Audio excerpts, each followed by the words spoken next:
Pada waktu itu Pak Heri Batula tidak bersedia untuk sebagai narasumber, tetapi ingin memberikan closing statement.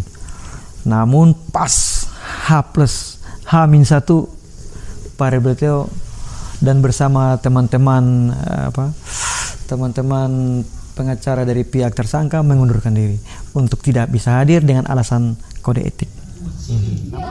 Diskusi ini saya tahu menghasilkan ide-ide atau menghasilkan masukan salah. Polda hasilnya tidak lagi di P19 dan bisa di P juta. Begitu hasil secara ilmiah dari teman-teman praktisi hukum. Ada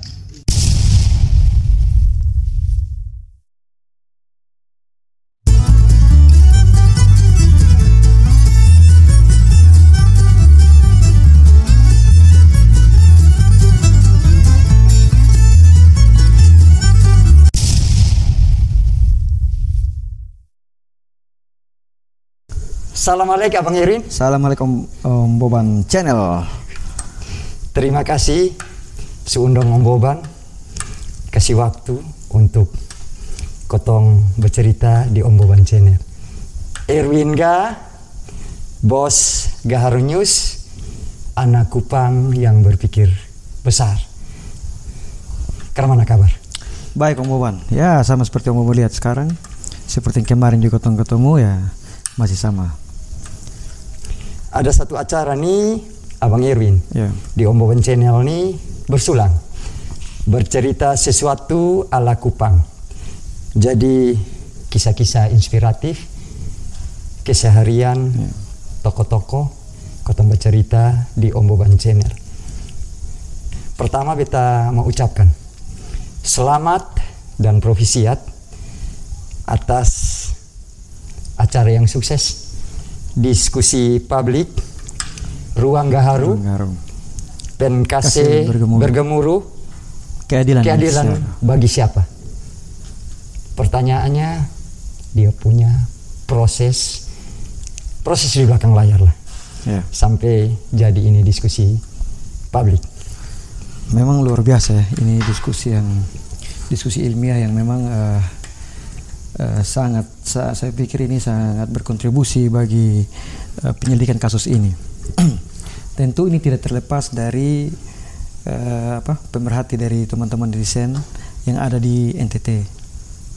Kemudian itu berkolaborasi dengan kita punya orang tua yang ada di NTT sehingga saya dikontak oleh Om Boban juga kan pada waktu itu sama Pak Ian Amalo, Om Hengki Erwin, Aje, siapa lagi? Don Riu, Anissa. Nah, dan setelah kita bertemu, bincang-bincang, merancang ini semua, walaupun banyak-banyak kendala yang dihadapi waktu mau menuju hari H. Ya, contohnya narasumbernya tiba-tiba banyak yang mundur, ya tahu, banyak spekulasi dan anggapan-anggapan yang menyudutkan diskusi publik ini pada waktu itu. Tetapi ya karena teman-teman di Gaharu sudah punya komitmen yang kuat untuk melaksanakan ini dan berjalan dengan baik semuanya. Tekanan pikiran nih mau sukses ke sonde acara nih? Memang itu tekanannya ada. Itu terlalu amat sangat mengganggu. Itu H berapa tuh? Persiapan berapa Abang Yer ini? Persiapan tuh maksimal berapa ini? Waktu itu tadinya cuma mau sekitar 4 hari, mundur jadi 1 minggu. Ya, mundur pada waktu itu kan teman-teman penggagas ini diskusi Pengkase ini. Saya pikir pada waktu itu bertemu sudah fix semua. Kami dihubungi oleh Om Boban dan dipertemukan dengan teman-teman narasumber yang siap untuk hadir, dan ternyata semuanya belum siap. Akhirnya kita mundur lagi beberapa hari untuk mempersiapkannya matang dan pada akhirnya Gaharu mengambil alih semuanya. Begitu. Tapi ini luar biasa. Saya melihat di sini adanya kepedulian. Ya, bentuk kepedulian dari teman-teman sehingga teman-teman penggagas ini ya, Aje, Nona Anissa, Don Riu, dan tidak kalanya itu kita punya orang tua satu, Bos Ropes, Om Hengki. Om Hengki. Ya, Om Hengki Erwin. Abang Erwin. Iya. Depung hubungi narasumber dong langsung. Ya. Jadi memang pada waktu itu hari pertama kita langsung hubungi Pak Samhaning. Kita bertemu Pak Mansam, diskusi banyak. Pak Mansam memberikan input kepada kami bagaimana supaya diskusi ini berjalan dengan baik. Siapa-siapa narasumber yang berkompeten untuk hadir. Terus kita hubungi Pak Heri Batlio, dan pada waktu itu Pak Heri Batlio sebagai pengacara keluarga korban, salah satu, karena di situ juga ada Pak Aditya Nasution. Pada waktu itu Pak Heri Batlio tidak bersedia untuk sebagai narasumber, tetapi ingin memberikan closing statement. Namun pas H+H-1 Pak Heri Batlio dan bersama teman-teman pengacara dari pihak tersangka mengundurkan diri untuk tidak bisa hadir dengan alasan kode etik. Namun ya Gaharu menerima itu sebagai sebuah alasan, tetapi tidak berarti menghentikan apa yang sudah kami rancang bersama. The show must go on. Ya, gitu. Akademisi? Akademisi yang hadir itu ada Dr. Yanto Ekon. Via Om Boban lihat via Zoom. Ya, via Zoom. Ya, kemudian Pak Dedi Manafe dan Pak Samhaning sebagai Ketua Yayasan UPG 45. Profesor dan sebagai akademisi. Profesor Alo Liliweri. Menarik. Kabitumas hadir. Dan Kabitumas hadir. Itu dan Kabitumas sangat-sangat antusias untuk hadir pada waktu itu. Gitu. Prosesnya undangan bersurat dan saya antar sendiri ke sana. Saya bersama Pemret dari Gaharu.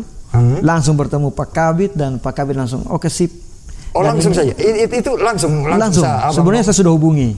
Waktu itu Pak Kabit Humas sementara meeting jadi ditunda, tapi siangnya saya tidak kasih jeda untuk dia berpikir lagi, langsung pijaga memang di depan pintu. Ya. Tapi dari pihak kepolisian sangat welcome.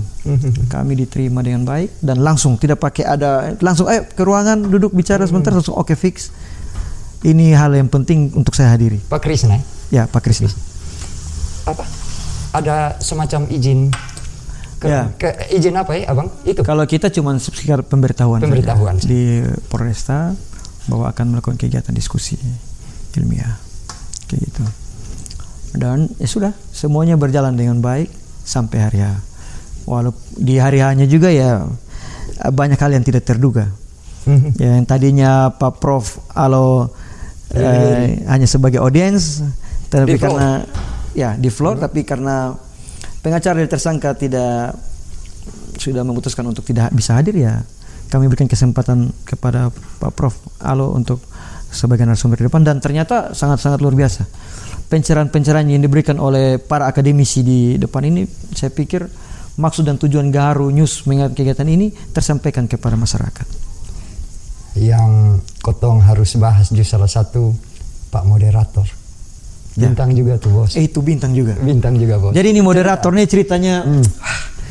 Sebelumnya moderatornya kita rencana awalnya tuh moderator masih mencari-cari.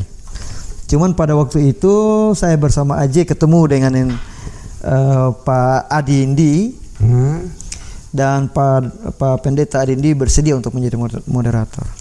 Cuman itu H+1 itu ternyata Pak Adindi mendapat musibah, kehilangan handphone. Ya, kehilangan semua handphonenya, dan pada waktu itu juga Pak Pendeta itu harus ada donatur yang datang, jadi mau tidak mau harus mendampingi donatur itu, sehingga pada saat itu kita direkomendasi oleh Pak Adi ini Pak Dominirsip. Namun saya pikir wah ini kita belum pernah kenal orangnya, belum pernah bincang dan diskusi tentang hal ini, tiba-tiba dia harus jadi moderator. Cuman memang saya percaya saja. Pada waktu itu beta telepon, beta dengar dia punya tutur kata, suara, oh ini kayaknya mantap. Intonasinya ini moderator nih. Ya, tetapi beta tetap persiapkan, beta persiapkan orang Ya salah satunya ketemu punya orang Gaharu sendiri, Pak Pemretnya Pak Regen atau tidak pada waktu itu Om Flo. Namun setelah sampai datang ya lihat perawakan yang agak cungkring kayak gini, wah ini moderator di pembahasan yang luar biasa ini harus betul-betul tahan banting nih. Tapi ternyata setelah di jalan lihat, beliau mampu menggiring acara ini dengan baik. Durasi Abang, durasi berapa ya total? Total durasi itu kita bicara sekitar 2 jam lebih lah. 2 jam lebih. Ya. 2 jam lebih. Itu pun saya pikir stop sudah, karena semua diskusi sebenarnya bagus ya, alurnya bagus. Cuma sudah mulai mengarah menyudutkan ke salah satu pihak, mendingan kita cepat-cepat close supaya diskusi ilmiah ini berjalan dengan baik. Saya pikir apa yang sudah disampaikan oleh para akademisi, Pak Kabid Humas, mampu diterjemahkan oleh penonton pada waktu itu.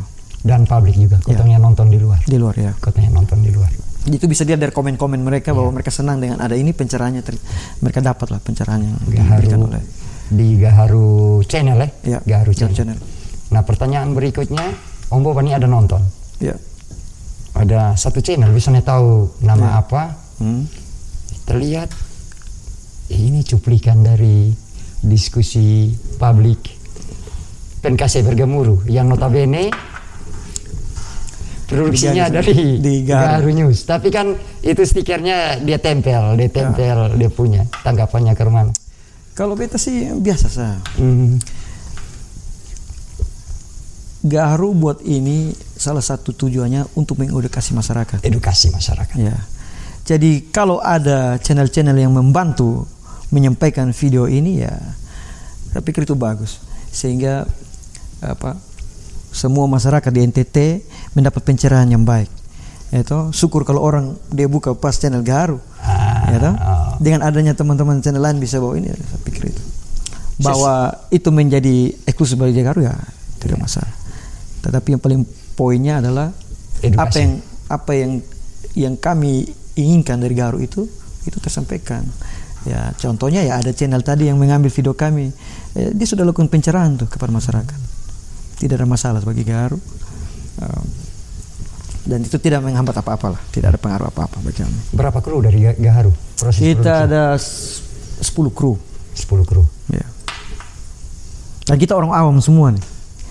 Orang awam semua. Orang awam tapi kan dia pun tampilannya kan ya mirip-mirip ya kata mau bilang ILC versi Kupang lah, NTT itu dia. lah. Nah, itu dari sebuah kepercayaan diri kan. Walaupun kita awam tapi teman-teman sudah punya komitmen untuk jalankan itu, semua percaya diri jalankan pasti berjalan dengan baik. Tentunya ini kan bukan hal yang baru lagi buat Gaharu.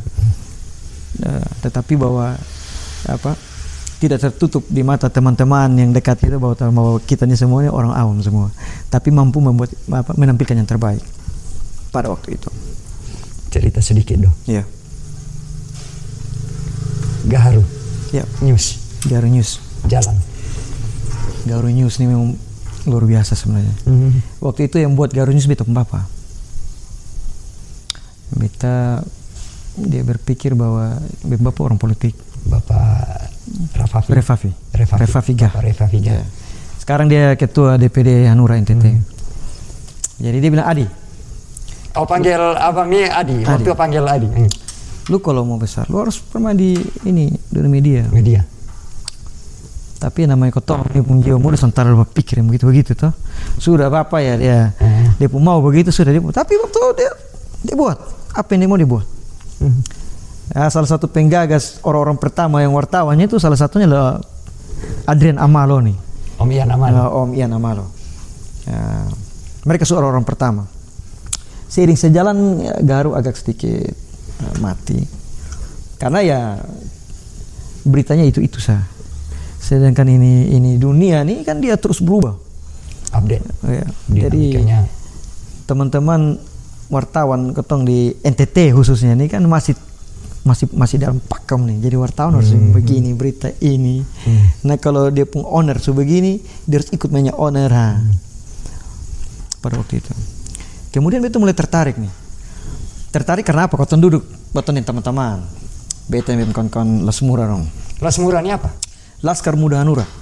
Kebetulan yang ketua untuk NTT Beta. Gitu.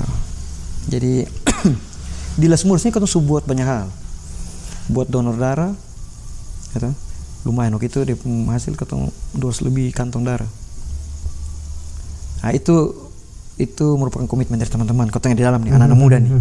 Lalu teman-teman mulai berpikir, ini kota buat apa leh? Kotanya mau berkumpul untuk politiko. Lalu ini kakak, ini Garu ada nih. Kota kasih hidup Garu, itu langsung serius mau kasih hidup Garu. Kalau bosong siap kasih hidup Garu, ya kita siap, kota sama-sama. Saat itu kota buat. Jadi hari ini malam kota bincang, 1 minggu kemudian kota buat talk show. Nekat sah. Di sini kau belum tahu nih mau online ke mana, kau belum tahu nih. Live ke mana, kau ada alat. Sana ada alat. Beta beli alat. Sekarang sebeli alat mau pakai ke mana? Kau tahu cara pakai. Sewa orang. Komitmen tadi. Kau sambil berhenti. Jalan terus. Yang sampai akhirnya berjalan. Dan untuk kelas pemula, sebagai media pemula, dan orang-orang yang punya komitmen bersama, tapi kota sebenarnya belum ada emosional untuk menjalankan ini. Tapi melaksanakan sebuah kegiatan ini dengan sukses. Dan saat itu pun Garu mulai orang kenal pelan-pelan. Terus buat lagi talk show lagi. Dan kedepannya dan momen Penkasih Bergemuruh ini merupakan momen di mana betul-betul Garu menunjukkan dem kualitas, karena sudah beberapa kali lakukan live, dan live yang ini betul-betul kita do the best dari pengalaman sebelumnya bersama teman-teman. Terima kasih Abang Irwinga, sama-sama waktunya, ceritanya, pengalamannya. Salam alaikum.